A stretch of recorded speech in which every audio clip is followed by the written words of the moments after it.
నమస్తే అండి. తిరుమల శ్రీవారి లడ్డూ ప్రసాదంలో కల్తీ కలిసిందంటూ సీఎం చంద్రబాబు నాయుడు గారు 3 రోజుల క్రితం చేసినటువంటి వ్యాఖ్యలు ఇప్పుడు దేశం మొత్తం మీద ఒక సంచలనంగా మారింది. ప్రతి హిందూ కోటాను కోట్ల భక్తులు హృదయాల్లో ఒక విషబీజాన్ని అయితే నాటింది, బలంగా జనంలోనికి వెళ్ళిపోయింది.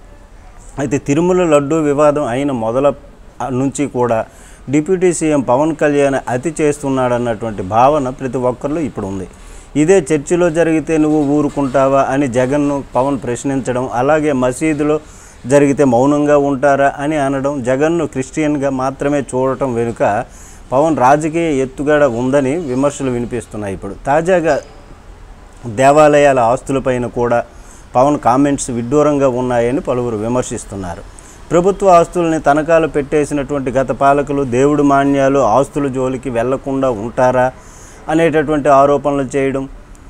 అయితే ఆ విధంగా ఉండేటప్పుడు మీ చేతిలో అధికారం ఉంది, అది అధికారాన్ని వినియోగించుకొని ఎవరు తప్పు చేశారో వాళ్ళకి శిక్ష వేయండి. ఉట్టుకుట్టినందుకు మొత్తం అంతా అందులో కలిసిపోయింది ఇందులో కలిసిపోయిందని ఇట్లాగా చేయటం, ఈ మీరేమైనా పాలకులా లేకపోతే అసలు రాజకీయ నాయకుడా కాదా అన్నటువంటి అనుమానాలు ఇప్పుడు ప్రజలు వ్యక్తం చేస్తున్నటువంటి పరిస్థితి.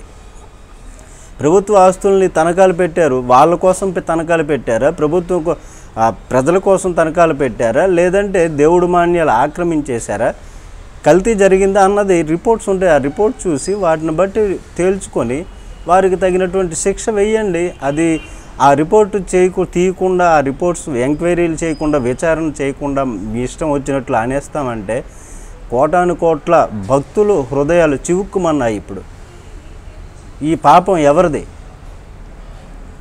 అయితే ఈ విధంగా తిరుమల శ్రీవారి ఆస్తులను కూడా పరిరక్షించే బాధ్యతను కూటమి ప్రభుత్వం తీసుకుంటుందని, అయితే గత పాలక మండళ్ళు టీటీడీ ఆస్తుల విషయంలో చేసినటువంటి నిర్ణయాలపైన సమగ్ర విచారణ చేయాలని సీఎం చంద్రబాబు గారికి విజ్ఞప్తి చేస్తున్నానని చెప్పుకోవడం.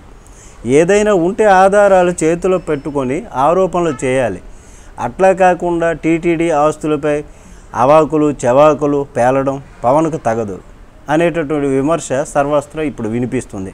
మరి విశాఖ ఉక్కు ఆంధ్రుల హక్కు నినాదంతో సాధించుకున్నటువంటి విశాఖ ఉక్కు పరిశ్రమ కేంద్ర ప్రభుత్వం అమ్మకానికి పెట్టింది. మరి వేలాది మంది ఉద్యోగులను వీధులు పడేస్తుంటే పవన్ ఎందుకని నోరు మెదపటం లేదు?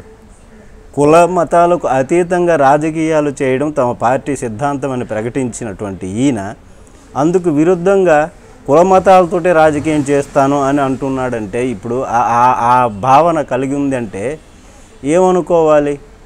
పవన్కు మాత్రం ఇది సాధ్యమని, ఇట్లాంటి రాజకీయం అని ఇప్పుడు పౌర సమాజం విమర్శిస్తుంది, మండిపడుతుంది. రాజకీయ ప్రత్యర్థి జగన్ను దెబ్బతీయటానికే మతం పనికొస్తుందని పవన్ అత్యుత్సాహం చూపిస్తున్నాడనేటటువంటి కామెంట్స్ కూడా ఇప్పుడు జోరుగా వినిపిస్తున్నాయి. ఆయన ఆచరణ కూడా అట్లానే ఉంది, ఆయన భావన అలానే ఉంది.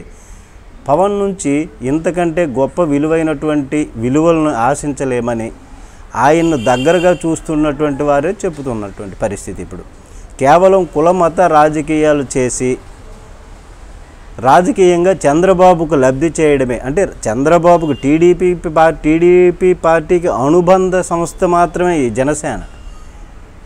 ఆయనకి ఆ టీడీపీకి లబ్ధి చేయడం, చంద్రబాబు గారికి లబ్ధి చేయడం వరకు మాత్రమే పవన్కు అప్పగించినటువంటి టాస్క్ అనేటటువంటి సెటైర్లు ఇప్పుడు సర్వత్రా వినిపిస్తున్నాయి.